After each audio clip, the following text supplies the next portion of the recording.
Vamos a estar basándonos en el primer libro de Pedro, en el capítulo 1, del 13 al 21. Vamos a estar hablando acerca de uno de los atributos de Dios. Creo yo, en cierta manera, que es, no por minimizar los demás, pero es uno de los que, por lo cual conocemos a Dios únicamente, como fuera de otros dioses, o comparado de otras cosas que otras personas levantan como dioses. Y estamos hablando de la santidad de Dios, o Dios santo. Y eso vamos a estar hablando la tarde de hoy. Este es un tema muy, muy largo y profundo, así que vamos a durar 7 domingos, así, ¿verdad? Pero como me toca una vez al mes, entonces en 7, 8 meses. No, es cierto, no tan largo. Vamos a tratar de hacerlo, condensarlo, comprimirlo, para poder llegar al punto. Estaba escribiendo y haciendo mis notas y creo que la introducción es más larga que lo que continúe, ¿verdad? Así que vamos a tratar de modificar ahí. Pero la santidad de Dios, vamos a hablar ahora. La santidad no es una opción en nosotros como cristianos. La santidad de Dios no es una opción, sino es un estilo de vida. Somos llamados a ser santos sin ninguna opción. Entonces, ¿cuántos de aquí somos creyentes en Cristo Jesús? Cuando somos hijos de Dios, nacidos de un nacimiento espiritual, llamados por Cristo Jesús, entonces tenemos un llamado a ser santos. Nuestra vida debe ser santa.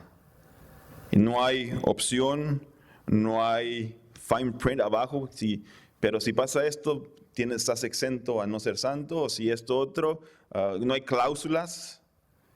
Dios nos manda en su palabra que como Él es santo, nosotros también debemos ser santos. ¿Es imposible la santidad? No es imposible. Si Dios lo dice que lo hagamos es porque lo podemos hacer en Él. La santidad es parte de Él, viene de Él. Sin Él no podemos ser santos. Sin el principio de Él hacia con nosotros, en ser llamados de la obscuridad, de las tinieblas, su luz admirable, es el proceso a la santidad. Somos santos porque Él ha depositado su Espíritu Santo dentro de nosotros y habita dentro de nosotros. Somos santos porque Él nos ha llamado una nación santa, escogida para Él. Él ha decidido que somos santos. No es nosotros. No en nosotros nos salió, quiero ser santo, voy a ser santo. Dios dijo, tú vas a ser santo cuando yo te llame y te haga mi hijo. Entonces hablamos que la santidad no es una opción. ¿Qué es ser santo? ¿Qué es santidad? Para más fácil describirlo con unas palabras más cortas, la santidad es igual a separación completa o ser escogido por Dios. Nosotros como hijos de Dios somos llamados por Dios y somos escogidos por Dios y somos apartados para el uso única y exclusivamente de nuestro Dios. Amén. Tu vida y mi vida son exclusivamente del uso de Dios, de nadie más. Tu vida le pertenece a Dios. Tus ideas son las de Dios. Tus acciones son las de Dios. Tus responsabilidades son las que pone Dios. Tus actitudes son las que Dios te pone. Dios nos diseñó para poder seguirle a Él y ser santos. Entonces, en un resumen, la santidad es separación completa para Dios. Ser escogidos para Dios. La santidad de Dios es el atributo más relevante de todas las escrituras. Imagínate un Dios todopoderoso, pero no santo. ¿Cuánto daño hiciera esto? O imagínate que Dios Todopoderoso sea juez, pero también no santo. ¿Cuánta injusticia no se cometería? O un Dios que puede redimir, pero lo hace a su antojo. Y sabemos que Él es soberano, pero su redención está basada en la santidad. Podemos ver desde el principio de las Escrituras cómo se revela y se relata la santidad de Dios. En el jardín del Edén, en un lugar único, preparado para que el hombre, Adán y Dios caminaran juntos, un lugar santo, porque la presencia de Dios estaba ahí. Y miramos cómo se va desarrollando toda la historia a través de la Biblia. Y terminamos en el libro de Apocalipsis de una ciudad santa. Más de 600 veces se hace mención a la santidad de Dios a través de toda la palabra de Dios. Un atributo importante para nuestras vidas.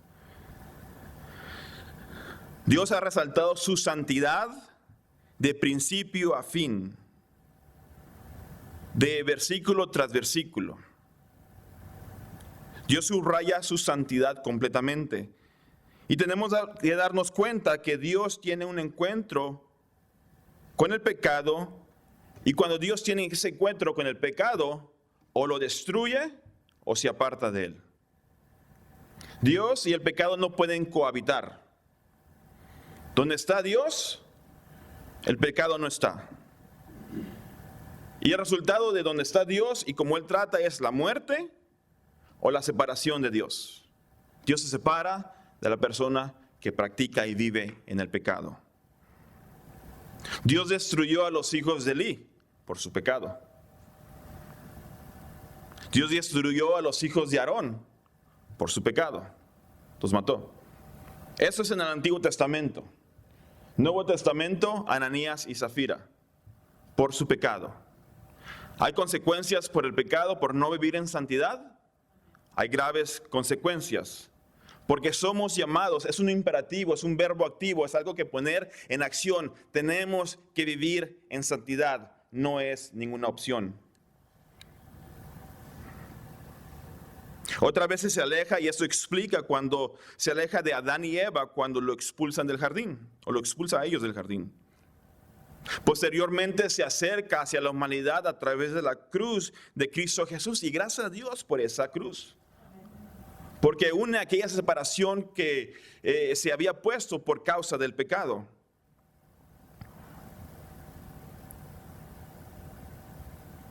Entonces esa cruz, aún Jesucristo en esa cruz, tiene una separación por el pecado cuando Cristo Jesús llevó todo el pecado en la cruz del Calvario.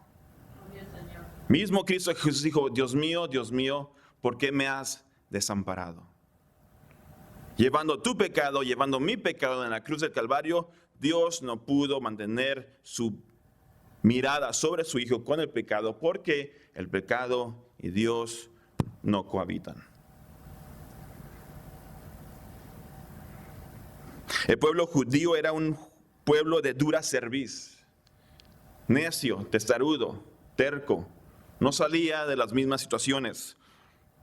Ellos hicieron ídolos, imágenes para adorarlas, y esto habla en el capítulo 33 de Éxodo, del 1 al 3. Cuando ellos levantan este ídolo y empiezan a adorarlo, Dios ha tratado con ellos, y él empieza a mirar que este pueblo es muy arraigado a la idolatría, y habla con Moisés y le dice, este pueblo que tú has sacado de Egipto. Y empieza a demostrarse una separación de Dios con el pueblo, porque el pueblo no salía de la desobediencia, no quería vivir en santidad. Como dije, la santidad y el pecado no pueden cohabitar. Son polos opuestos. Son dos imanes que no atraen, se repelan. ¿Y cómo es que nosotros habita a veces el pecado y habita el Espíritu Santo de Dios? Para eso vamos a llegar un ratito, un poco más. Todo pecado tiene consecuencia, iglesia. El pecado dentro del cristiano trae separación de Dios. Hubo un tiempo que el pueblo de Israel se habían separado, lo hablamos unas cuantas veces atrás, el pueblo norte y el pueblo del sur. Al pueblo del sur se le había hablado muchas veces, se le había profetizado que dejaran ese pecado, que dejaran la manera de vivir, que dejaran de ser fácil llevar a este seguimiento erróneo. Y no quisieron y después el pueblo aparentemente se arrepiente. Pero déjeme decirle, aún después del arrepentimiento, traemos consecuencias. Las consecuencias al pueblo de Israel, al pueblo del sur, al reino del sur, no llegaron sino más de 150 años después que se había arrepentido. Consecuencias en nuestra vida cuando somos llamados a vivir en santidad y decidimos vivir nuestra vida en pecado. Consecuencias que tarde o temprano viviremos en nuestra vida.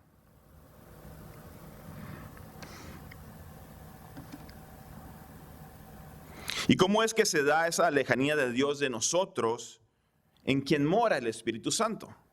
Todos entendemos que dentro de nosotros mora el Espíritu Santo, ¿amén? Él habita dentro de nosotros. En el momento cuando venimos a aceptar a Cristo Jesús como nuestro Salvador, Él toma una habitación dentro de nosotros. Él hace de nosotros un templo, un lugar donde Él puede habitar.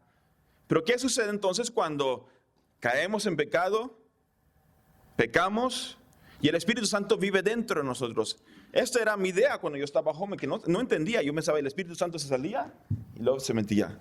Se salía y se metía. No sé si yo era el único, pero eso es lo que yo decía: Señor, Espíritu Santo, vuelve dentro de mí y regresa dentro de mí. Y no es que te quiera sacar. ¿Por qué? Porque sí, el pecado y la santidad de Dios no pueden habitar en el mismo lugar.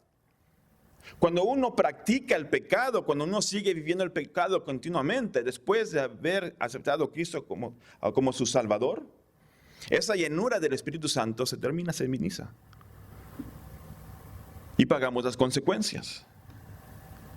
Pero hemos sido salvos por la gracia de Cristo. Esa gracia que no entendemos, esa misericordia que nunca podremos llegar a contemplar completamente, porque es más grande que nuestra mentalidad puede entender. Como yo, siendo pecador, sigo cayendo y cayendo, y Él me sigue perdonando y perdonando y perdonando. Ese es el amor de Dios tan grande y profundo. Pero Él nos llama a una responsabilidad de santidad. El cristiano que practica el pecado pierde esa llenura del Espíritu Santo, lo cual lo hace más fácil la práctica del pecado. También pierde el gozo de su salvación y la motivación de mantenerse santo para Dios. ¿Cuántos santos hay aquí? ¿Cuántos son hijos de Dios? ¿Por qué el amén es más grande cuando decimos hijos de Dios y por qué decimos cuando santos son menos? ¿Es que no creemos que somos santos? Somos santos porque Él los santificó en su salvación. Amén. Y eso lo tiene que usted que creer y aceptar. Pero nuestra vida es un proceso de una santificación progresiva que día con día tras día, a través de la lectura de la palabra de Dios, a través de la oración, a través de la comunión con el Espíritu Santo, Él nos va santificando. Y ese es el corazón de Él, que quiere llevarnos de santidad a santidad, de un progreso de avance. Muchos tenemos la idea que no somos santos porque de vez en cuando pecamos, amén. Y pensamos, no, ¿cómo voy a ser santo si he pecado? Bueno, Dios te habla santo. Y Dios te llamó santo desde antes que tú nacieras. Tenemos que creer que Dios nos ha santificado y a través de su Espíritu Santo, esta santificación progresiva continúa dentro de nosotros. También cuando practicamos el pecado, se pierde su primer amor. ¿Cuántos siguen enamorados de Cristo? ¿Cuántos hacemos las obras de nuestro primer amor? ¿Cuántos vamos corriendo a hablar de aquellos que no conocen de Cristo? Mira lo que he experimentado en mi vida. Entonces, cuando se pierde aquel primer amor, da igual hacer las obras del primer amor y no las hacemos. No me interesa hacer las obras del primer amor porque lo he perdido. Porque no estoy viviendo mi vida en santidad. También se pierde el temor al pecado. Y cuando esto sucede, también se pierde el temor a Dios. Si yo pierdo el temor al pecado, continúo haciendo el pecado, y esto significa que he perdido mi temor a Dios. Mi temor a honrarlo. Mi temor a obedecerlo. Mi temor aún a las consecuencias que mi pecado me va a llevar. Él también pierde la paz de Dios, pierde la pasión por Dios, pierde su perspectiva que algunos días Él va a dar cuenta ante el trono de Dios por cada acción y cada palabra. Entonces, cuando no vivimos esa santidad, cuando no buscamos esa santificación de parte de Dios y optamos por un día practicar el pecado, bueno, no pasó nada, no hubo consecuencia, pide a Dios, pero vuelvo a caer en ese pecado y vuelvo a caer. Después se me hace más fácil, porque no busco de Dios, no permito que Él me pula, que me rompa, que me moldee a su imagen. Entonces, bueno, no pasa nada. Vengo a la iglesia y no ha sucedido nada. Me ha convencido la palabra, pero I'm still alive. Se me hace más fácil habitar en ese pecado. Me desensibilizo del temor a Dios. Y el estándar, y eso es lo más importante, el estándar de la santidad de Dios, la bajo yo conforme a mi mirada física. Ese es mi estándar de santidad de Dios que Él demanda de mí, no aquí arriba. Esto vemos mucho en las iglesias, hermanos. La santidad de Dios la han puesto o la han disminuido conforme la gente la quiera aceptar. ¿Por qué? Porque si hablo que un Dios es un Dios celoso, un Dios santo, un Dios que trae condenación al pecado, un Dios que no se mezcla con las tinieblas, un Dios que te trae una responsabilidad por cada acción, por cada palabra, por cada pensamiento que sea en tu mente, entonces la gente no va a venir a la iglesia. Es muy difícil llevar ese cristianismo. Entonces vamos a hablar de un Dios que lo santifica y no importa lo que tú hagas, ya eres santo. Hasta ahí está bien, pero falta la otra parte, que es la santificación que Dios demanda de ti.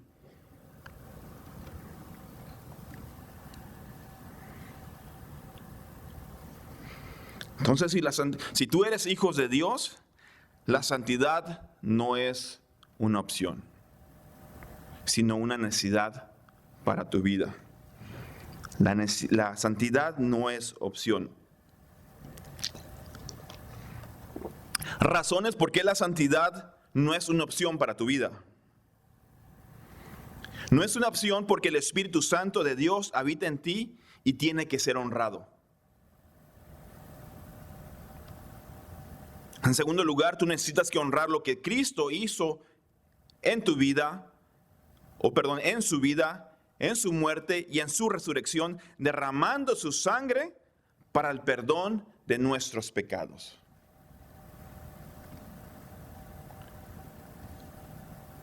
Otra razón por qué el cristiano debe honrar la palabra de Dios que lo guía y advierte y enseña lo que es bueno y lo que es malo. Y otra razón por qué no es una opción.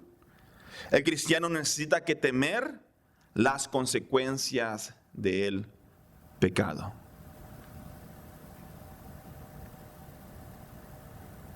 Probablemente yo algún día, Dios no lo quiera, pero si no busco esa santidad con Dios, yo podría caer en el alejamiento de Dios sin yo darme cuenta, como un día sucedió. Yo pensaba que iba mano a mano con Dios, pero cuando Dios demuestra por su gracia y su misericordia, Yo iba en una dirección completamente diferente. Él iba al norte, yo iba al sur. Y ese es el engaño del pecado, del enemigo que trae a través del pecado, que te hace pensar que tú vas de acuerdo con Dios, viviendo una vida conforme a Dios, pero en realidad estábamos viviendo una vida conforme a nuestra mente. Por eso la palabra de Dios habla e insta que seamos renovados de nuestra manera de pensar. Que no nos conformemos al pensamiento, a la mentalidad de este mundo.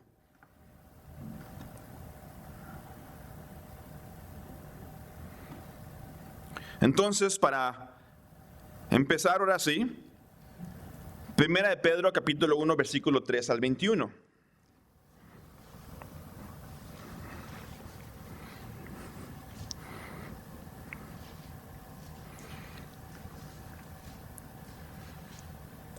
Dice, por tanto, ceñid los lomos de vuestro entendimiento, sed sobrios y esperad por completo en la gracia que os traerá cuando Jesucristo sea manifestado. Como hijos obedientes, no os conforméis a los deseos que antes tenías estando en vuestra ignorancia, sino así como aquel que os llamó es santo, sed vosotros santos en toda vuestra manera de vivir. Y usted, si acostumbra a subrayar su vida, subraya la palabra toda. En toda vuestra manera de vivir. No en parte, no en lo que me guste, no en lo que quiera, no en lo que me convenga, sino en toda la manera de vivir, en toda mi vida. Versículo 16. Porque escrito está, sed santos, porque yo soy santo. Si invocáis por Padre a aquel que sin acepción de personas juzga según la obra de cada uno, conducíos en temor todo el tiempo de vuestra peregrinación.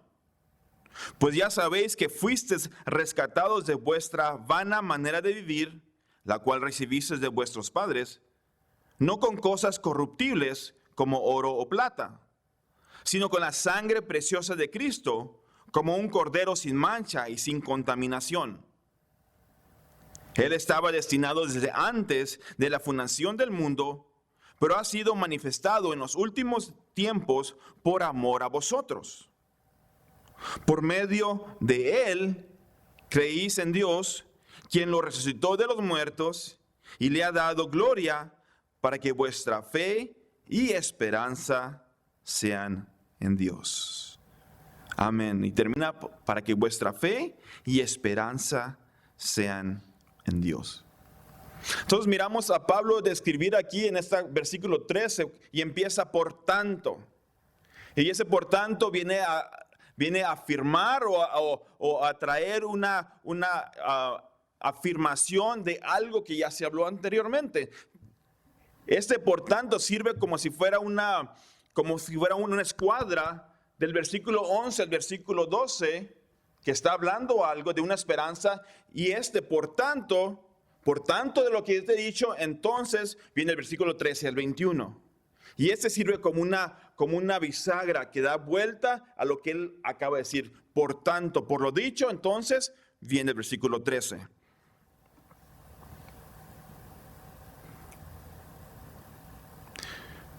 Pedro habla del versículo 11 al versículo 12, la obra de Cristo en nosotros. No lo leímos, pero es lo que habla un poquito antes. La obra de Cristo en nosotros. Todo lo que ya Él hizo por mí. ¿Qué ha hecho Dios por ti? Primeramente, nuestra salvación. Amén.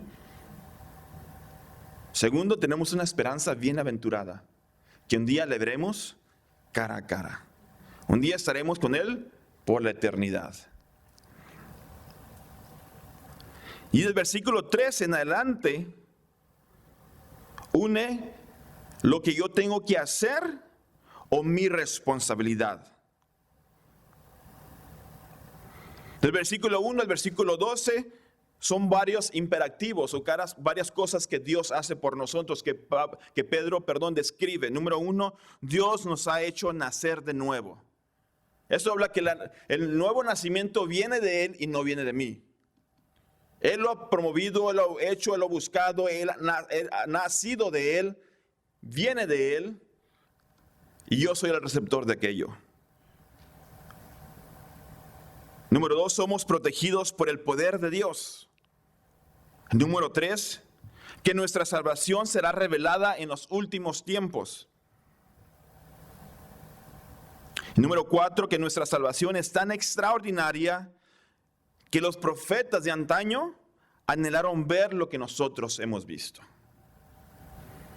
Eso es lo que describe del versículo 1 al versículo 12. Esa es la esperanza. Versículo, si podemos subrayar o con una palabra identificar estos 12 versículos, lo podemos hacer con la palabra esperanza. La esperanza de Dios, la esperanza en Dios. Y del versículo 13 al versículo 21, si los podemos también identificar con una palabra, la palabra es santidad. Entonces habla de la esperanza, una esperanza que Dios nos ha brindado, una esperanza que Dios nos ha prometido, una esperanza que Dios nos ha traído. Por tanto, hay una santidad. Esperanza y santidad.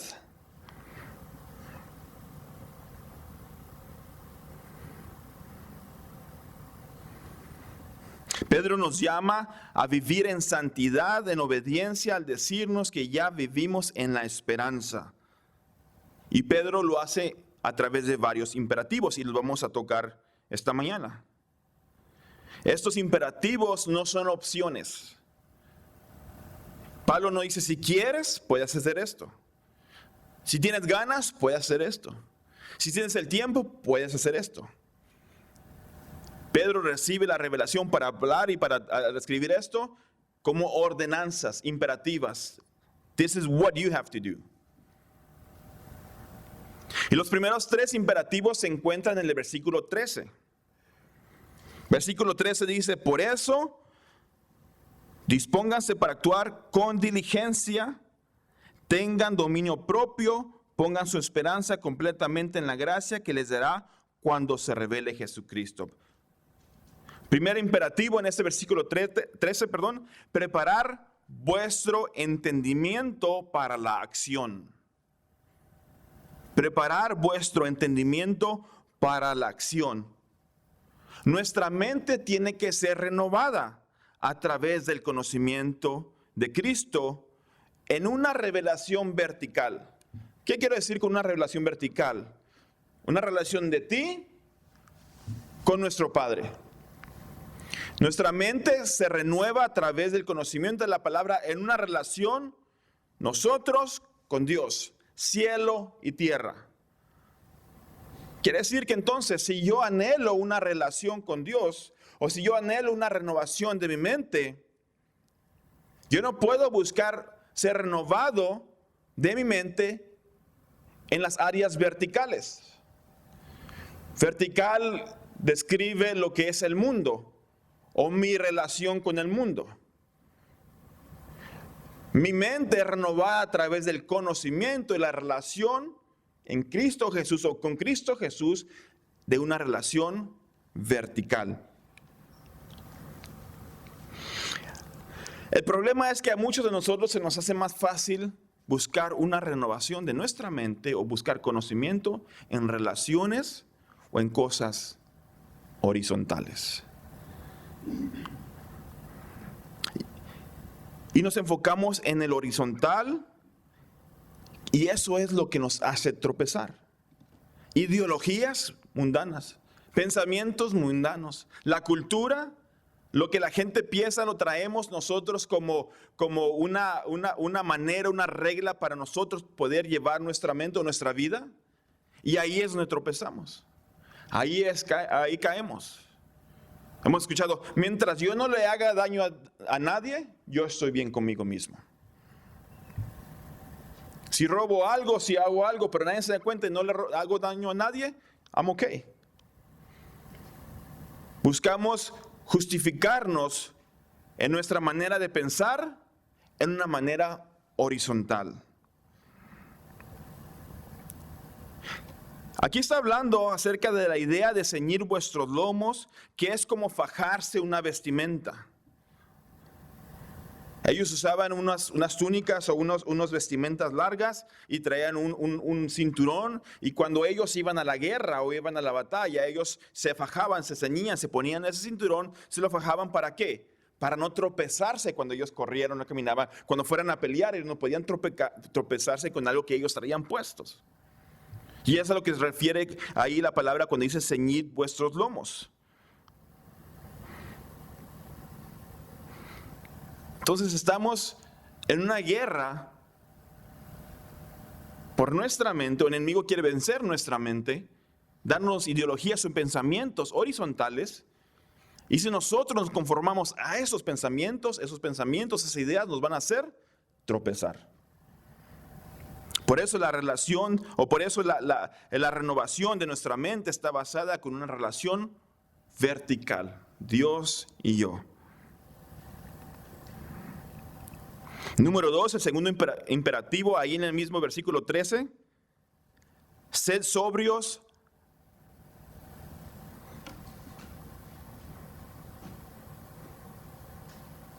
Sed sobrios a la manera de vivir, o a la hora de vivir. Esto habla de dominio propio. ¿Cuántos tenemos dominio propio? ¿Cuántos sabemos lo que es dominio propio? ¿Cuántos sabemos de dónde viene el dominio propio? Estuvimos hablando hace unos meses atrás, acerca del dominio propio y la voluntad propia. El dominio propio, ¿de dónde viene el dominio propio? El dominio propio viene del fruto del Espíritu Santo. El dominio propio o el Espíritu Santo es el único que te da dominio propio. Entonces él dice ahí, tener dominio propio a la hora de vivir.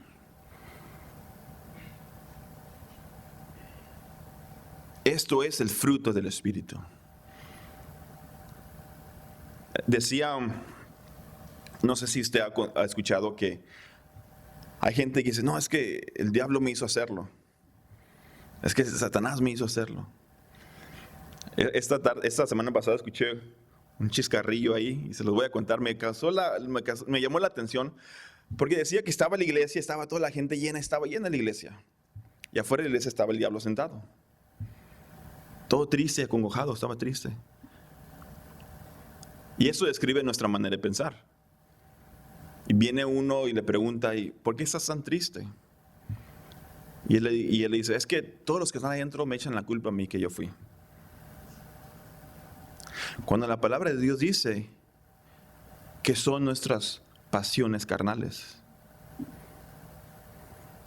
que es nuestra mente desordenada la que nos hace caer. Es por los deseos carnales, por la carne que no ha muerto. Porque no hemos pasado ese proceso de santidad, no hemos permitido a Dios que siga obrando en ese proceso de santidad para ser más como Él, que muera la carne y el espíritu sea más fuerte. Hay una ilustración que creo que nuestro pastor lo dijo: si tienen dos perros amarrados por un tiempo y le das de comer a un perro y el otro perro no le das de comer, y le sigue dando comida y proteína y steaks y toda esa cosa, y no le das nada de correr. Y los dos son perros bravos y los están ladre. Al momento de un tiempo, soltamos los dos y se pelean. ¿Cuál perro va a ganar? Muchos decían, pues porque va a tener mucha hambre y se lo va a comer a él. El perro que gana es el que está mejor alimentado. Es que va a poder llevar los 9 rounds o 12 rounds de la pelea. ¿A quién estás alimentando tú más? ¿A tu espíritu o a tu carne? Al que alimentes más es el que va a ganar el control sobre tu vida. No digas, el diablo me hizo hacerlo. Di, no he pasado un tiempo de santificación con Dios. No he permitido que Dios haga la obra completa en mí. No he permitido que Dios renueve mi mente. No he dado el control completo a Dios de mi vida.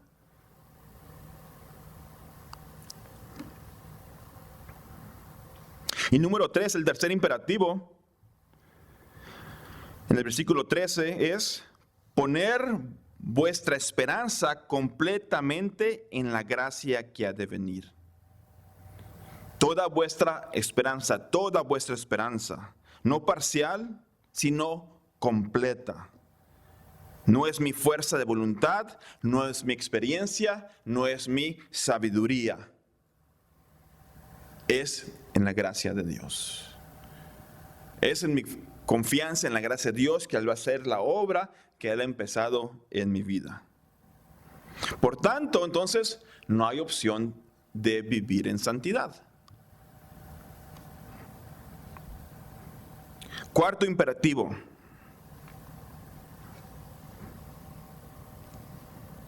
Versículo 14. Como hijos obedientes, no os conforméis a los deseos que antes teníamos. Como hijos obedientes, no os conformemos a los deseos que antes teníamos, tiempo pasado. Nuestro carácter, nuestro pensar, nuestras acciones, nuestro caminar, todo esto debe ser conforme a nuestro Padre Celestial. Todo lo que tú accionas debe de ser controlado, dirigido ¿por quién? Por nuestro Padre Celestial. Tus pensamientos, dice lo que sean como los del Señor. Tu carácter, ¿cuántos batallan con el carácter? No digan amén ni levanten su mano. ¿Cuántos batallamos con el carácter?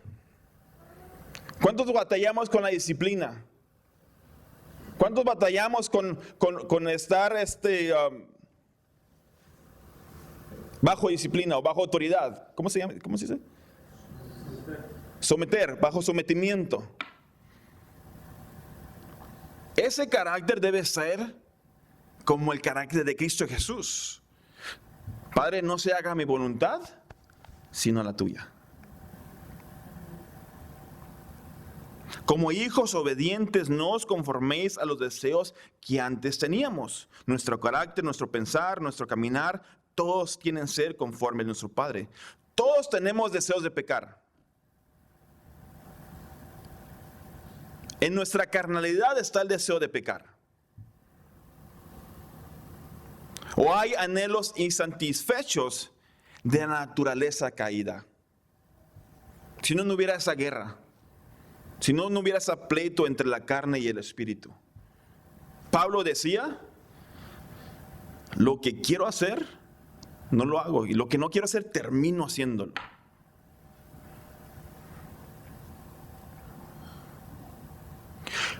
¿Cuándo es cuando estaremos perfectos? Cuando estemos en la gloria de Dios. Ahí esta carne, si usted cree que está perfecto, si usted cree que no tiene deseo de pecar, si usted cree que no hay anhelo usted para vivir en la vieja carne,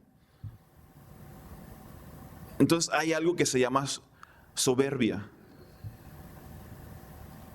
Que a lo mejor el pecado no es un pecado sexual, no es un pecado de idolatría, pero la idolatría puede ser que yo creo en mí mismo.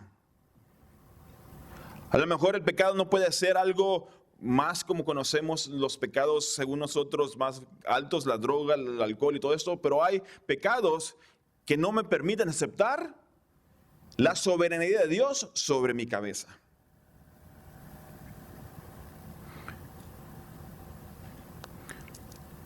El pecado en el que el mundo vive es atractivo para la carne, pero destructiva simplemente.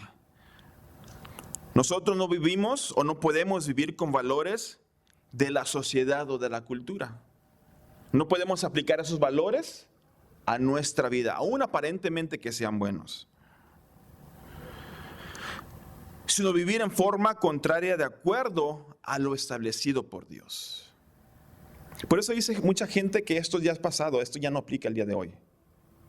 Porque la cultura ya cambió, porque las ideas ya cambiaron, porque esto es muy anticuado, porque esto es muy difícil de llevar, porque esto no ve por mí, sino ve por los otros. Y la gente no quiere aceptar eso. Y estamos hablando gente dentro de la iglesia, no el exterior de la iglesia. Lo que es costumbre es normal. Y lo que es normal, ahora es lo correcto. Lo que es costumbre, se ha hecho lo normal. Y eso normal, ahora es lo correcto que se tiene que hacer.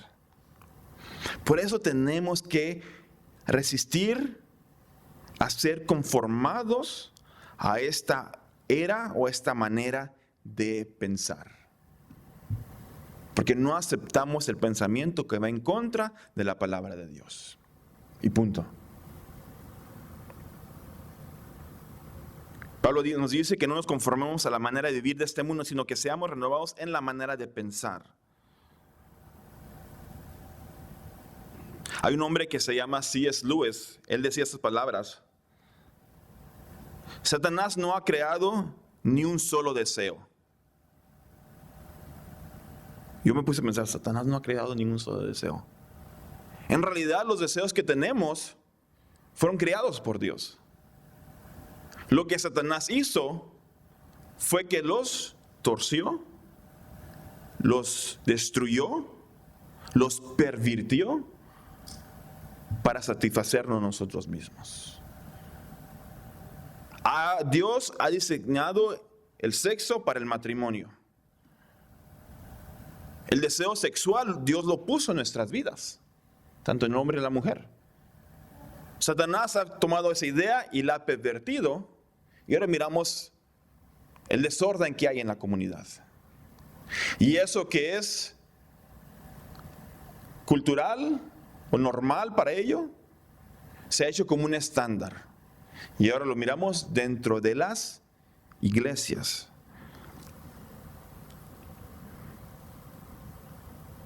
Número 5. Sed vosotros santos en toda vuestra manera de vivir. Y aquí lo que quiero enfatizar es toda nuestra manera de vivir. Y toda, pues es toda.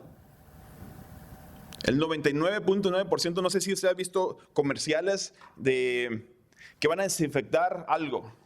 Lysol, Mr. Clean. Te garantizamos que limpia 99.9%. Nunca pueden decir el 100%. El 99.9% no es el 100%. No es todo. El 99.9% de nuestra vida no es el todo. Dios quiere el 100% de nuestra vida. O es todo, o es nada. O eres frío, o eres caliente. Pero porque eres templado, entonces dice que Él te vomitará de su boca. No solo cuando venimos a la iglesia o estamos rodeados de hermanos de la iglesia es cuando vivimos una vida santa. Para el cristiano no hay manera secular de vivir y manera cristiana de vivir. No puedo yo vivir aquí mi vida como cristiano, hablando la palabra de Dios, y el día de mañana ya vivir otra vida frente a los choferes, ¿verdad, Andy? Es hard. Es difícil. Pero yo no tengo la opción de hacer eso. Mi llamado es ser santo aquí y santo allá afuera. Si yo soy santo aquí, no automáticamente quiere decir que yo sea santo allá afuera. No hay dos maneras de vivir para un cristiano, ni secular, ni la que vivimos dentro de la iglesia. Solamente es una manera de vivir. Todos los días.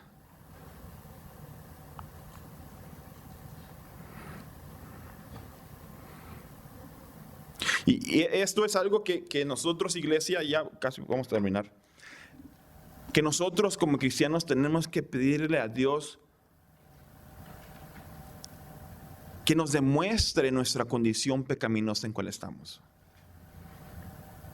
Que nos revele cuáles son nuestras áreas en las cuales necesita que trabajar para llevarnos a esa santificación. Muchos de nosotros no lo hacemos porque sabemos específicamente cuáles son. Y tenemos que vivir sin ellas.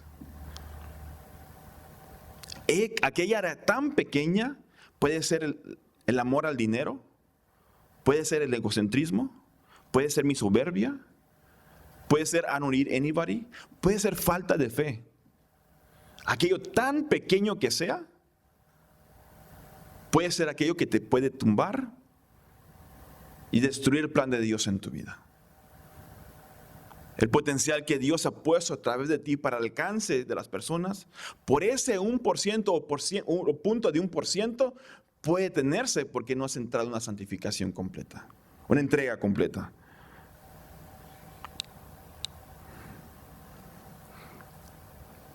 Hay un hombre que se llama Jonathan Edwards. Decía esto, y un día lo habló y lo publicó. Dice: veo en mi corazón y percibo su infinita maldad. ¿Quién era Jonathan Edwards? ¿Quién era Jonathan Edwards? Bueno, un teólogo de los más prestigiados aquí en Estados Unidos. De esos de calibre. Y él decía: hago un inventario, pongo a ver la maldad que hay en mi corazón, y su conclusión fue esta: es más profunda que el infierno. Porque a veces, iglesia, no entendemos la maldad que hay en nuestro corazón. Muchas veces no hemos entendido la profundidad del pecado en que hemos hecho o que hemos vivido. Se nos ha hecho tan fácil que pecamos y pedimos perdón. Pero a veces no entendemos la profundidad y las consecuencias que ese mínimo pecado que hemos obrado, porque hemos estado apartados de Dios, porque nos hemos desensibilizado al temor a Dios, a las causas del pecado, y ahora al pecar antes se me hacía bien difícil o bien temoroso, ahora luego como si nada, acabo le pido perdón a Dios. Y él dice: esto me ha hecho temblar porque he visto dentro de mi corazón, de este teólogo, de este hombre que años y años estudiaba la palabra de Dios, y dice: y miro que es tan profundo y más profundo la maldad que el propio infierno. Y continúa diciendo esto: cuando oro, él dice esto, cuando oro, peco. ¿Cómo que cuando oro peco? Sí. Y él escribe: porque Santiago dice que cuando oro no oro bien, sino oro conforme a mis deseos personales.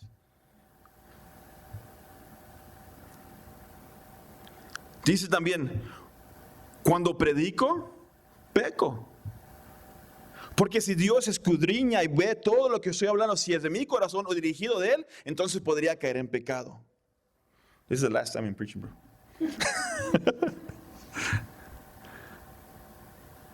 ¿Ve la profundidad de nuestra mente cómo nos engaña? Si ese es un hombre que has preparado y ha estado estudiando toda su vida, ¿qué será de mí?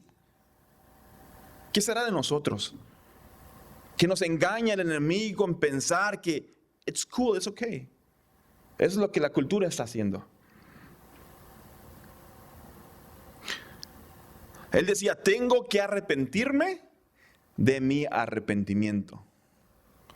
Porque mi arrepentimiento fue superficial y no de corazón. Eso me hace correr al altar y pedirle perdón a Dios. Porque la palabra de Dios dice: mire, el que crea que está bien, mire que no caiga. Esto hace que pedir al Espíritu Santo revela en mi vida que áreas hay que yo pienso que están bien, que delante de ti son basura y hay que reconstruirlas. Esto me hace pensar que mi vida como cristiano no ha sido suficiente para darle la gloria a Dios. Esto me hace pensar que mi vida no la he vivido en santidad como Dios ha demandado, como Él demanda en su palabra vivir mi vida en santidad, porque Él es santo. ¿Por qué tenemos que vivir en santidad? Porque Él pagó un precio en la cruz del Calvario. Solo por eso. Porque el que tenía que ser en la cruz o haber muerto por los delitos y pecados era yo y no Él. Entonces la santidad es la reacción en obediencia al sacrificio en la cruz del Calvario de Cristo Jesús. La santidad es la reacción que yo tengo en obediencia al conocer la magnitud de ese sacrificio de Cristo Jesús en la cruz del Calvario. Si no lo he entendido la magnitud, difícil va a ser someter mi vida en santidad a los pies de Cristo. Fácil se me va a hacer vivir mi vida como yo quiera, hacer mis propias decisiones y vivir en un cristianismo superficial conforme a la cultura que estamos viviendo y pasando.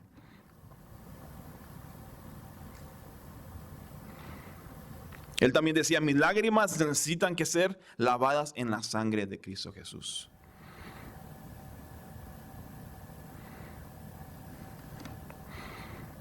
El pecado a veces nos parece tan superficial cuando pedimos perdón y no sé si han visto, a veces nos arrepentimos o les ha sucedido, nos arrepentimos y luego después hay otra falta muy similar o caemos en lo mismo una vez más.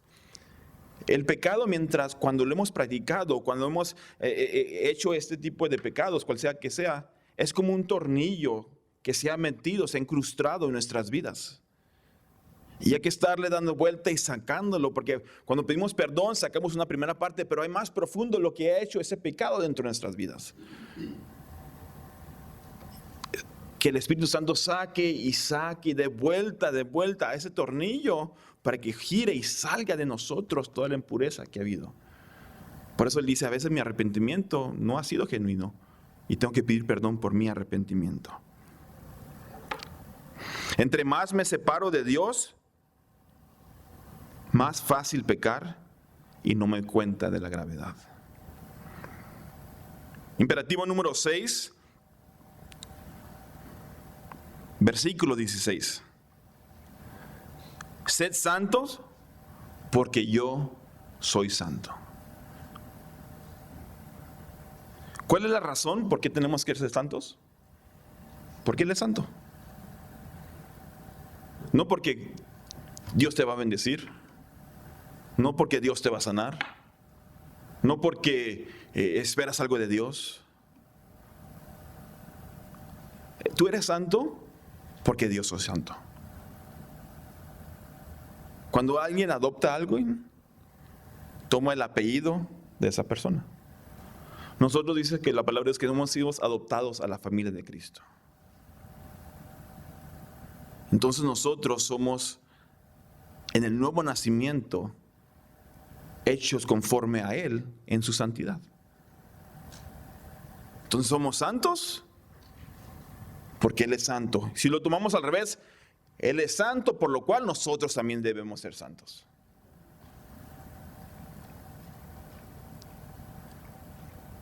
Y esto no es la única vez que se habla ser santo como yo soy santo. En Levítico se habla versículo tras versículo tras versículo, la santidad como la tenemos que llevar, como el pueblo de Dios tenía que llevarla a ser santo, como yo soy santo.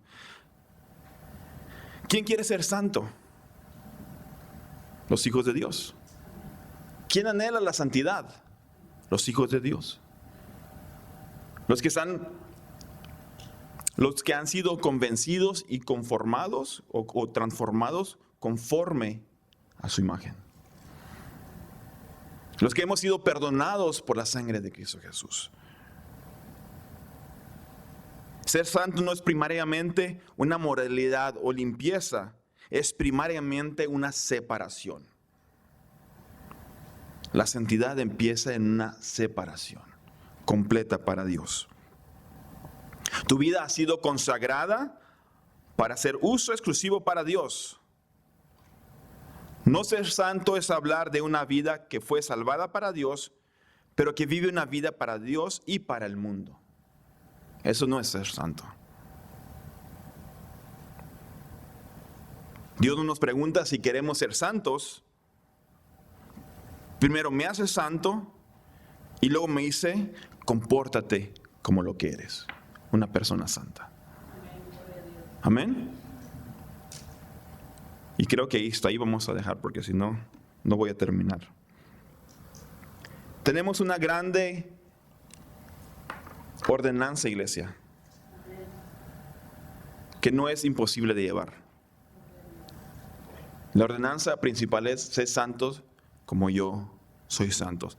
Para ser santos necesitamos una transformación, una renovación de nuestra mente, una relación profunda con Dios, vertical, un conocimiento de su palabra, una dedicación en tiempo en oración y consagración para uso de Él.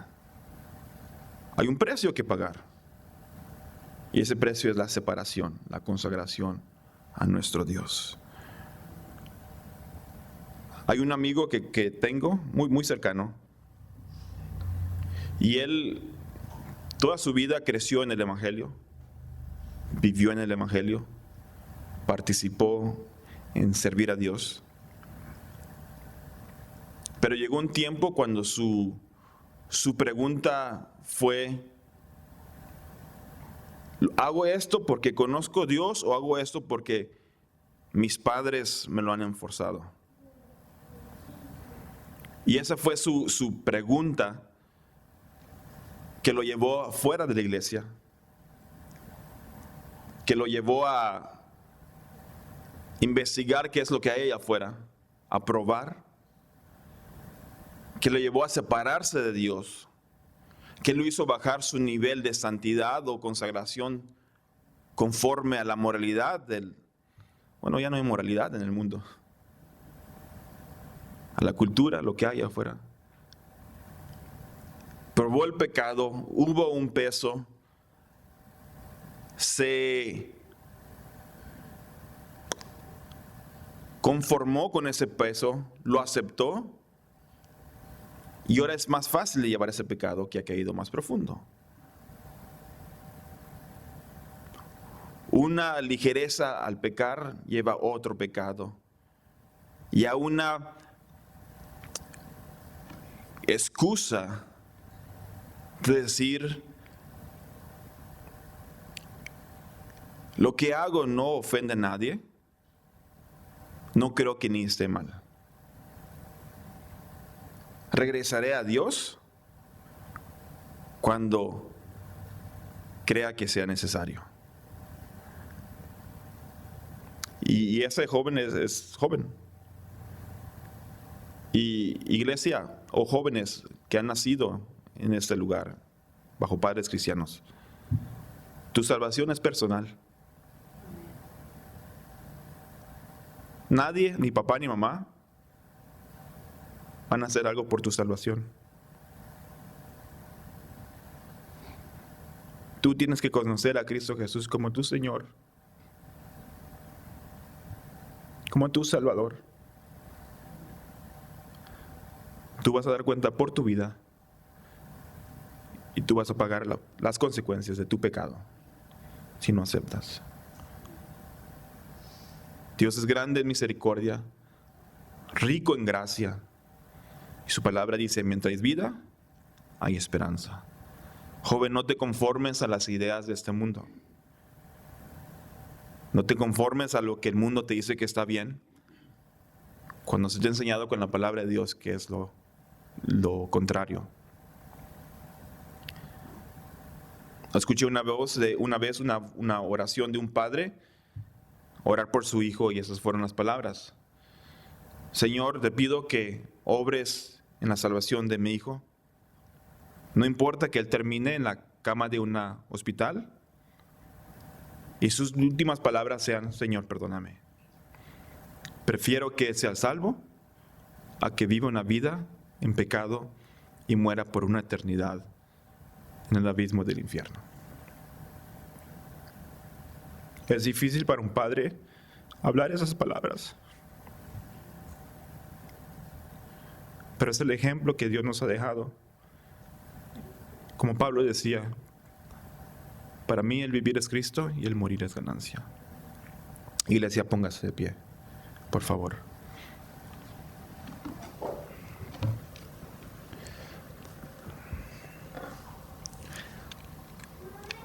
Estamos viviendo en los últimos tiempos, y yo sé que siempre se dice eso. Podemos decir que estamos viviendo en los últimos de los últimos tiempos. Pero la palabra dice que el día de mañana no sabemos si está aquí. Si tú no has afirmado bien tu vida, tú has dicho que has conocido a Dios, has asistido a la iglesia y todo eso, pero si no has entregado tu vida toda, completamente, al 100%, no el 99.9%, estás en riesgo. Siempre ese porcentaje es un riesgo. a que el día de mañana Dios pueda llamarte. O como muchos jóvenes o como muchas personas que el día de mañana pierdan su vida. Su palabra que hoy es el día de salvación. Ese es el día que el Señor ha hecho. O si tú has entregado tu vida a Cristo, ¿verdad? Y ese proceso de santificación ha sido difícil y te ha hecho modificar tu vida y buscarlo solamente superficialmente, porque si vas a una profundidad eso duele y te separa de cosas que no quieres separarte. Es lo mismo como una persona que no ha conocido a Cristo. Tienes el riesgo de dar cuentas al Señor. Recuerda, cuando venga el juicio, Dios va a ser un Dios justo. Y Dios es un Dios imparcial. Y las obras que va a juzgar serán igual a todos. El resultado será diferente. Pero es un Dios imparcial. Es un Dios justo. Inclinemos nuestros rostros. Si gustan pasar los muchachos de alabanza, no sé si vayan a hacerlo.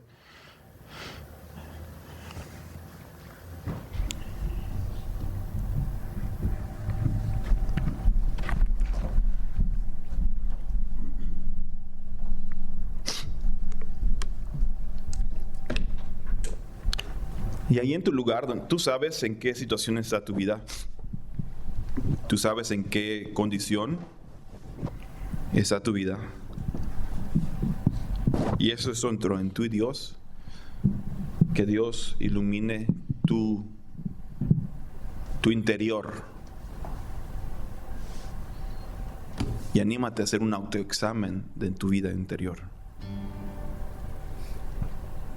Y lo que Dios saque o te revele o te enseñe dentro de ti, que sea esto a traer los pies de Cristo. Padre Santo, mi Dios, te damos gracias esta mañana, Padre. Gracias de Dios por tu salvación, mi Dios. Señor, porque tú fuiste el que me buscaste a mí, mi Dios. Tú fuiste el que trajiste vida eterna. Tú fuiste el que te entregaste, Dios, voluntariamente, mi Dios, por el perdón de nuestros pecados, Padre. Padre, este tema de la santidad, mi Dios, muchas veces es difícil de aceptarlo, Padre Santo, porque eso habla, Señor, de vivir mi vida no conforme yo la quiera, Señor. Pero es exactamente, Señor, lo que tú pides, mi Dios.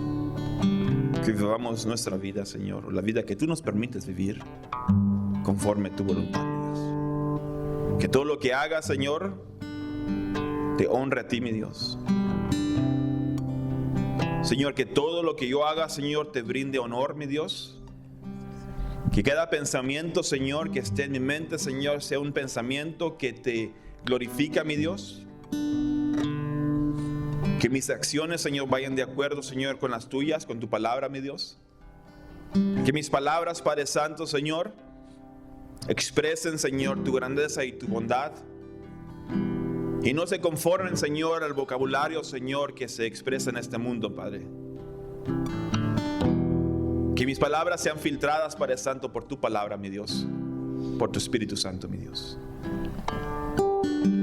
Que mi dedicación, Señor, de mi vida, Señor, sea, Señor, día con día, Padre Santo. Padre Santo, ayúdame, Señor, con las áreas, Señor, que tú sabes, Señor, yo batallo, mi Dios. Con aquel deseo, Padre Santo, descontrolado, Señor, que a veces llega a mí, Padre Santo, por hacer lo que a la carne le gusta, Padre Santo. Continúa, Señor, la obra como has prometido en nuestras vidas, Padre Santo, mi Dios. Y hasta perfeccionarla, Señor, hasta tu día, Padre Santo.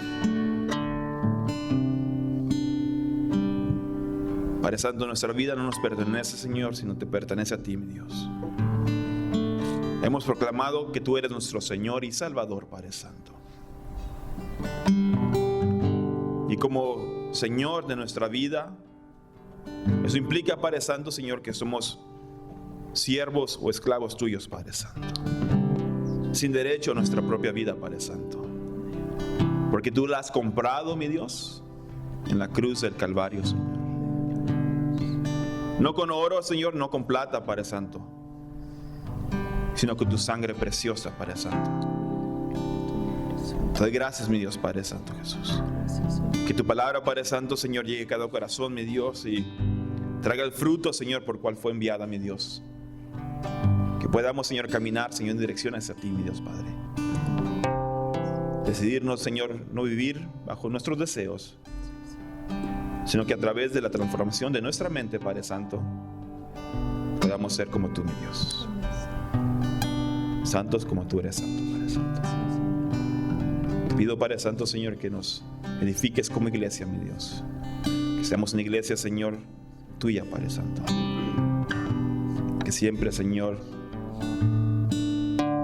lo que se habla, Padre Santo, aquí, Señor, sea tu palabra, Padre Santo. Que sea la que te glorifique a ti, Padre Santo. En el nombre de Jesús, te doy gracias, Padre Santo. Amén, Jesús.